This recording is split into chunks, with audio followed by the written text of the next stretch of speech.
Hi, and welcome back to Reflect Forward. I'm your host, Carrie Siggins, and I am so glad you are here today. So, today on this Advice from CEO podcast, I want to talk about how to ask for help at work.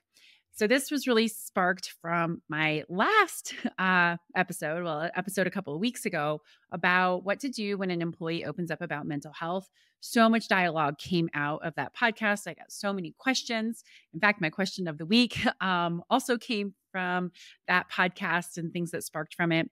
And so, one of the things that really came up over and over again was, well, how do you ask for help? Like, how do you appropriately go and say, I need help? Not that it's necessarily like a mental health crisis, but where you're feeling burnt out, you're feeling overwhelmed, you don't know where to go on a project, and you need some help. So, how do you go about doing that? So, first of all, I just want to acknowledge that asking for help is difficult for a variety of reasons.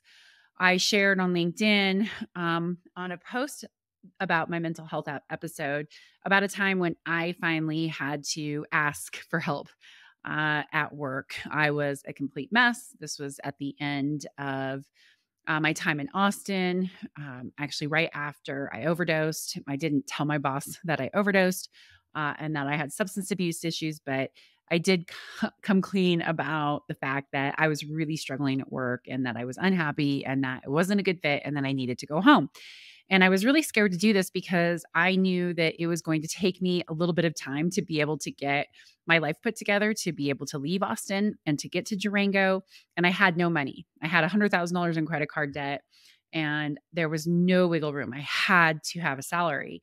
And I was so scared. I was living my life out of fear and out of this whole scarcity mindset. And so it was really difficult. And when I did tell him what was going on, or at least how unhappy I was, and that I wasn't well, he was so supportive, and in fact gave me 6 weeks to be able to continue to get my paycheck, to unwind my job, and to be able to move. And that little bit of help was so incredibly important. And in fact, in the moment, I was really grateful for it, but I had no idea the impact that it would have long term, not only on me being able to get to Durango and get settled and get on the right track, on the right path, but the impact that it had on me as a leader too. It's like, I always want to be a leader who's willing to help. And so that situation definitely showed me that it's okay to ask for help when you're struggling and that you should. And so I really work with my employees on creating a safe space so that they can ask for help. But I just wanted to acknowledge that it's not easy. I remember being so scared and I just blurted it out when I finally asked for help because it was, it was just ugly. It was just awful. I was so scared. I was worried that I was going to be seen as weak, as unsuccessful, that I couldn't handle things on my own. I was worried I was going to be judged or viewed negatively by him. And this is really uncomfortable. And in fact, anytime anybody is going to ask for help at work, whether it's from their boss or from their colleagues, these feelings are going across their mind too. Well, what happens if they think that I'm a failure? What happens if they judge me? What if they think that I can't handle this project on my own? And a lot of people just are flat out uncomfortable revealing that they don't have the knowledge or the skill set or the understanding to do something to others. I certainly get that as well. I spent most of my life pretending I was somebody who I wasn't, pretending I knew things that I didn't, just because I was so uncomfortable saying, I don't know. I don't know. No, I don't know. I need help. Please explain that to me. So this is really near and dear to me because I struggled with this for many, many, many, many, many years in my life. So those are some of the reasons why it's hard to ask for work. Especially if you are ambitious, you are looking to find ways to grow within a company, you want to get promoted, you might feel that I'm not going to get those things if I ask. So it's really important, though, to ask for help. And 9 times out of 10, unless you work for an organization that really isn't supportive, which I have a hard time believing that you can't find somebody within the workplace, but There are certain organizations out there that it is not safe. It is really important to be able to ask for help when you need it. It is amazing what can happen with a little bit of help. All right. So, why should you ask for help when you need it? There are a number of reasons why it's beneficial. One, it can make you more efficient. Like, what happens when you are struggling on a project and you are just running up against a wall and you cannot figure it out? If you just ask for a little bit of assistance, a little bit of clarity from somebody who has expertise in a specific area or who might have more experience than you can complete that task more efficiently and on time. And that's a win. So, efficiency is a huge thing. Number two, you can learn a lot more. By working with somebody who has more experience or more expertise than you can learn and gain knowledge from them. You can improve your skills. So, it's okay to say, hey, I don't know how to do that. Can you show me? I do this all the time. I am surrounded by amazing people. I talk to amazing guests on this podcast, and I always ask, well, tell me more about that. I don't know how to do that. Can you show me? Can you tell me? Can you teach me? It's a huge learning opportunity. And it is not a sign of weakness, especially when you show that you're eager to learn, because most people do want to teach their expertise. The next reason why you should ask for help is because it improves problem solving. When you're stuck, not only does it slow the project down from an efficiency standpoint, but when you're stuck and you ask for help for brainstorming, for, I don't know, some ideation around how to solve a problem, it makes problem solving better. You come up with better solutions. So you're sitting there trying to say, oh, I have to just solve this problem on my own. But when you go out, you ask for help, you ask for that brainstorming, you can develop a better solution and make more informed decisions, which is really, really, really important. Asking for help builds relationships. And this is where that whole fear thing comes in. Like, oh, someone's going to judge me if I ask for help. 99 times out of 100, people are going to say, yes, let me help you, and feel honored that you asked for help. I love it when people ask me for help. I don't always say yes, depending on the situation and depending on what the ask is, but I always appreciate it. And if I say no, that I can't help, I always point the person in the right direction or make an introduction or do something to help them on the right track if for some reason I can't help them. But it always builds a relationship. When you ask for help, it shows that you value that person's opinion. It shows that you care about building that relationship with your colleague or your supervisor. And it shows that you're willing to collaborate as a team. So asking for help is actually a really, really good thing. I remember when one of my direct reports called me after I had asked him to take the lead on a project, and he came and he said, I can't do it. This is outside of my expertise, and I'm really struggling with it, and I need some help. And he's like, but I'm so scared to tell you this because what if you are disappointed in me? And I was like, oh my gosh, thank you so much for telling me you needed help. I want this project to be a win-win. And if you're feeling uncomfortable and like it's not the right fit for you, first of all, thank you for speaking up because you need to be advocating for yourself. But second of all, I really appreciated that he trusted our relationship enough to be able to say that he was in over his head and couldn't take it on. And it built our relationship. It allowed me to be able to understand him better. And it also just built that another layer of trust within our relationship. And finally, another reason why you should ask for help is that you can identify and avoid mistakes earlier.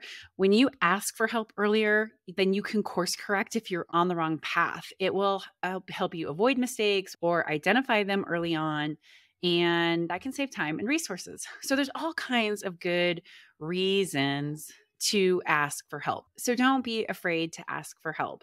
It's really, really important part of the workplace. And I get that there's nuances and all of these things. And I absolutely recognize that it's not easy to do. So next I want to talk about how do you get over your fear of asking for help, right? So it's great. You can logically go through all of those reasons, right? I can be more efficient. I can learn more. I can solve problems faster. I can build relationships. I can avoid mistakes. But that doesn't mean that I'm not scared. So here are a couple things that I have done to get over my fear of asking for help. primarily because of my fear of looking stupid or people judging me, because those are the reasons why I'm afraid to ask for help. Although I'm not anymore. I definitely don't mind leaning into that discomfort now. But here's what I did. So let's take this example back in Austin when I was really scared to ask for help, my boss for help, and I was really struggling, right? The first thing I did is like, why am I so scared? Right? I wanted to understand that underlying reason of where my fear was coming from. And I had two fears. One, that he would judge me and get mad at me and think that I was incompetent, which was a very visceral response for me, which was very personal to me because that's part of my trauma. It's part of my story is that, you have to be successful to be good enough, to be enough. And so that was part of this. And I understand now where that came from, but that was definitely there. And the second thing that I was afraid of is that he was going to fire me on the spot if I told him the truth. And then what was I going to do? I had no paycheck and no way to get home. So those are two really big fears, especially the fear of losing your job. And I can guarantee that most of us feel that way, right? When we're afraid to ask for help, like what happens if I lose my job? Like we go to immediately to the worst possible thing. So once I identified that those were my two biggest fears, then I could go through my fear questions that I always ask myself, which is what's the best thing that can happen? What's the worst thing that can happen? If that worst thing happens, what are you going to do? What's your plan? And what is going to happen if you don't make a decision at all, right? If you just stay where you are and don't get over that fear of asking for help. So that's how I did it. And then that helped me reframe my thinking. So instead of saying, okay, right, he's going to think that I'm dumb and incompetent and he's going to fire me, how do I reframe my thinking so that I can get over this fear? Instead of feeling like this was going to be a weakness, how do I make this a strength? And so then that's how I could frame the conversation, saying, being successful at work is something that's really, really important to me. And I am not being successful here. And I think that you know this, I for sure know it. And I want to have a conversation about it because I need to make a change that's going to be better for me and I think better for the company. And then I went into it, right? So I could reframe my thinking. That is the truth, right? That's not a weakness. That is just the reality. Now, I get that this is not easy to do, but I really encourage you, especially if you haven't done this much, is to reframe your thinking, write down differently. Like, how do I take this and turn it into something positive rather than this really negative story? And that helps you then process how you're going to bring this up to your boss when you ask for help. Like the gentleman who told me that he did not feel comfortable taking the lead on this project. Right. I asked him, like, when we were going through this whole fear thing of asking for help, I asked him, how did you get yourself there? And he said, I just thought about how do I frame this in a way that makes it positive for me and positive for the company if I'm not leading this project. And that's exactly what he did. And it was really easy for me to agree with him and find a solution. So that's the importance of reframing your thinking. How are you going to say this in a way that is beneficial to you, to your boss, to your coworkers, to the company? And then that way it doesn't feel like you're coming with a weakness or leading with those fears of incompetence or fear of being judged or fear of being viewed negatively or like you can't handle your business. The next thing is practice, practice, practice, practice, practice. I was having a conversation with a college freshman over the holiday break, and she had reached out and said, "Hey, I'd love to get to know you better and go for a walk." And I was like, "I would love to get to know you better too. Let's do it." So we met for a walk, and she was telling me about her experiences with COVID and in high school. And it was just heartbreaking to listen and brings me a ton of concern about that generation and what's going to happen. But I asked her, what did you learn from this? Like, what would you have done differently now that you're a couple of years out of it? And she said to me, I really wish that I would have been able to express my needs more clearly and would have been able to ask for help. And I was blown away. I mean, this, young woman, 19, 20 years old, to have this type of self-awareness, just really, truly remarkable. But I thought, wow, that is such an important lesson. And so I asked her, what are you doing now to make sure that you do express what your needs are, that you do ask for help? And she says, I practice. I practice asking for help. Like, I sent you an email and I said, hey, I would love to talk because I need help with this specific situation. And I love that. I am such a believer in practicing. If you want to get good at doing hard things, like, you just have to do hard things. So, whenever you have the chance to just ask for a little bit of help, whether it's in a non-work related situation or a non-high stakes situation, do it, because you will get more comfortable with the process. It'll get easier over time, and it will reduce your anxiety when you do ask for help at work or in a bigger stakes situation. Start small. Asking for small favors with specific tasks is a great way to practice. It can help you build your confidence. So that's another part of that practicing, right? Doing hard things will make you better at doing hard things. The next thing is find the right person to ask for help. So sometimes that might be your boss, sometimes that might be a colleague, sometimes it might be somebody in a different department. But it's really important that you ask the person who has the specific skill set who can help you. That saves time, and it also makes sure that you are not wasting your time by asking somebody who isn't the right person. So, a couple more things to think about as you are getting ready to ask for help. So important to communicate your needs clearly. And I get that if you are afraid to ask for help, that this might be a struggle. Like my mother, for example, she gets so nervous when asking for help. And she's built up this big story in her head about it. She physically locks up, like her jaw locks, her throat locks, and it's very difficult for her to speak. So you may have the physical manifestation of that fear of asking for help. Certainly the mental and the emotional and psychological ways that we manifest our fear certainly hold us back too. And so it's not easy to communicate your needs clearly, but this is something that's really important. You need to be specific and you need to be direct, because when you tiptoe around it or you're kind of wishy washy on what your needs are, it's really hard for a person to help you. So, my suggestion is you write it down. I need help because of this. This is what help looks like. This is what help doesn't look like. Here's how I want to communicate how I need help. If you can write this down, it will help you. And if you struggle with it, talk to a trusted friend and say, hey, I am struggling with this. Can you please role play this with me? Can you please read what I just wrote to see if it makes sense? Again, I get that that's asking for help, but maybe it's a little bit less scary than going to your boss and asking for help. But communicating your needs is really important for you getting the help that you need, and helping you build your confidence. Because when you can be really specific about what you need, like I went in saying, I need to go home. I'd like to leave in 6 weeks. I need your help with this. I'd love to continue to be able to work here, but I recognize that this is a difficult situation that I'm putting you in. But here's my commitment to you if I can ask for this kind of help.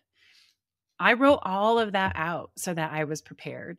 And it was really specific and it made it easy for him to say yes. So communicate your needs clearly. And then finally, you need to be prepared to accept the help. And this is the hardest thing for people who have a fear of asking for help. All of a sudden, they want to reject it, right? All of a sudden, they're no, no, no, no, no. It's okay. I can just do it on my own. Or you get a little bit of pushback and no, no, no, that's okay. It's okay. I'm so sorry I asked. Be prepared to accept the help. Say thank you so much. Sit down and listen to what that person has to say. Partner together to solve the problem, and always show gratitude, always show grace. That person is giving their time, their expertise, their knowledge to you. So be grateful for it and be willing to accept it. Take a deep breath. Go, thank you. One of your goals this year, especially if you're not good at this, should be getting better at asking for help.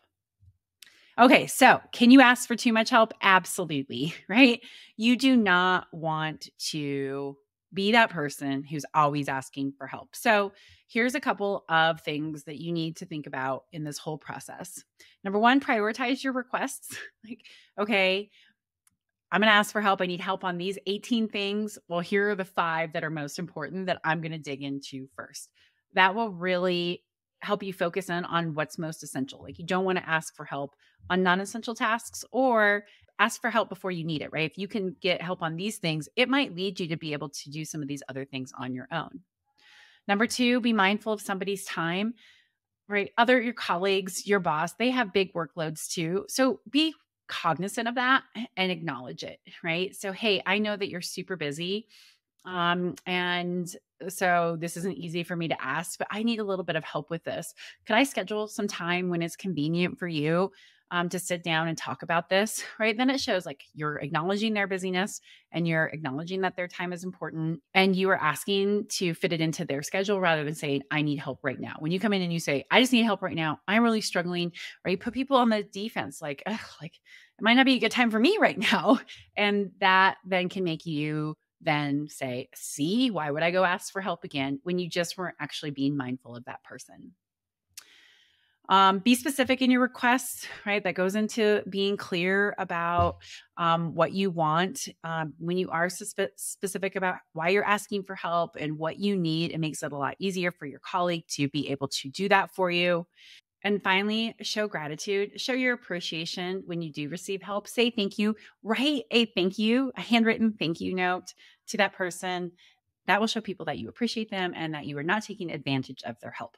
One other thing that I want to kind of like rid this whole don't come to me with problems, only come with me with solutions statement that is out there. I just think that's one of the worst possible things that we can tell our employees. And so if you are a leader who says that, I would love for you to reconsider not saying it. And here's the situation. If an employee can't come up with a solution on their own, and I will promise you that's a lot of the time, that you do not want them to be afraid to come to you and say, I'm stuck and I need some help. Now, that doesn't mean that they shouldn't be able to say, I've tried this, I've tried this, I've tried this. But if you say, don't come to me with problems, only come to me with solutions, you are shutting down that safe space for people to be able to say, I need help, right? Not every problem is going to have an easy solution for someone to have figured out and just present to you as a manager. Part of your job as a manager is to help them find solutions. So get rid of that statement because it shuts people down and it makes people not come to you. And I had this just happen to me recently where one of my fellow employee owners said to me, well, I really didn't want to bring this up because I just didn't have a solution. I said, no, no, no, no, no, don't ever do that. You know, you stayed stuck for a month because you're trying to come up with a solution. And in 10 minutes, we could brainstorm ways to solve this problem and I could have helped you. So get rid of that statement because it shuts people down. So ultimately, it's really important as you go through this process to strike that balance between being brave and having the courage to ask for help and being self-sufficient and pushing yourself to be able to work through problems. So those are my tips on asking for help. And hopefully that helps inspire you to be brave and go for it. A little bit of help goes a long way. And if you are a leader who is listening to this and you have an employee who needs help, keep in mind that it is not easy for them. And it's important for you to stop in what you're doing, listen carefully with purpose, with intention, and do what you can to help them. Even if it's just getting them on the right track, right? You don't have to solve the problem for them, but even if you're just brainstorming with them or validating, my favorite question, what do you think? And having them to say back to me, then I can just validate what they're thinking or help them maybe modify it a little bit to improve it. Like that is super helpful. And our job as leaders is to be helpful, right? Is to help inspire our employees to do great work. And they can't do great work if they're stuck and they're afraid to ask for help. Okay, question of the week. So this came out of this mental health conversation that I've been having surrounding my podcast on what to do when an employee opens up about mental health. And this question came from somebody on LinkedIn who said, what do you do if you have an employee who isn't being open about personal issues and you know that they are having personal issues, but it's impacting their work? This is going to be something that commonly comes up, right? Because just what we talked about, people are afraid of asking for help. They're afraid of being judged if they say, I am really struggling. And some people just, it takes a long time for them to be able to open up, and that's okay. But we as managers, when we know that there are personal issues that are happening, but we don't necessarily understand what they are, and we are seeing a drop in performance, it is our responsibility to have that conversation. So here is how I would recommend having it. Again, prepare, sit down and write this out. Not everybody has these skills yet. And the only way that you're going to gain them is by practicing, not avoiding it. So lean into the discomfort of these types of conversations, but this is how I would do it. I would say, look, I am telling myself there's a story, that there are personal issues that are going on. And I understand that it is very uncomfortable to tell me what's happening.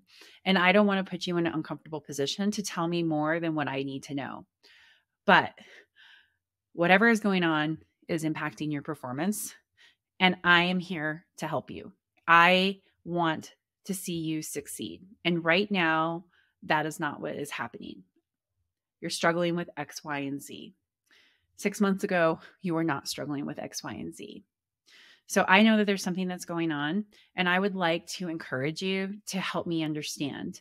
Because if I understand what's happening, then we can come up with a plan to address these things. Maybe it's a little bit of time off. Maybe it's taking something off of your plate. Maybe it is shifting priorities. Maybe it is stopping doing something entirely. But unless I understand a little bit about what's happening, it's really hard for me to know how to help. It's hard for me to know how to change your workload to support you here. So let's have an honest conversation, at least at a little bit deeper of a level, so that I can understand what's going on and we can come up with a solution that will help you get through this tough time. That is nuanced. That is a lot. I understand, but it's radical candor, right? It is, I care enough about you to have this conversation, to be curious, to have empathy around what is happening in your life. And it doesn't mean that you have to go down the rabbit hole with that person, right? Just like we talked in that episode on mental health, right? You do want boundaries on what you know. But if you know that somebody's going through a divorce or is, dealing with a health issue or an aging parent or, a child with learning disabilities, whatever it is, you then know how to help in a better way than just making assumptions about what's going on and then making a decision based on that assumption that might not be what that person needs. So that is how I would handle it. Hopefully that helps. If you have not read the Radical Candor book by Kim Scott, please do so. That teaches you this whole model of being able to have these empathetic conversations that say, I care enough about you to have this conversation. So that's my tip for you. Hopefully that helps. So with that, I will leave you for this week's episode of Reflect Forward, Advice from CEO. Hopefully that was helpful to you. If you like this podcast, please go on to Spotify, to iTunes, wherever you listen, hit subscribe, hit like, write a review. I really appreciate it. You can go to my YouTube channel. If you leave a comment in my YouTube channel, I will respond to it. So please feel free to reach out there. All these Advice from CEO episodes are on my YouTube channel. So with that, I will leave you. Thank you so much. I hope you have a great day, and I look forward to hosting you on next week's episode of Reflect Forward.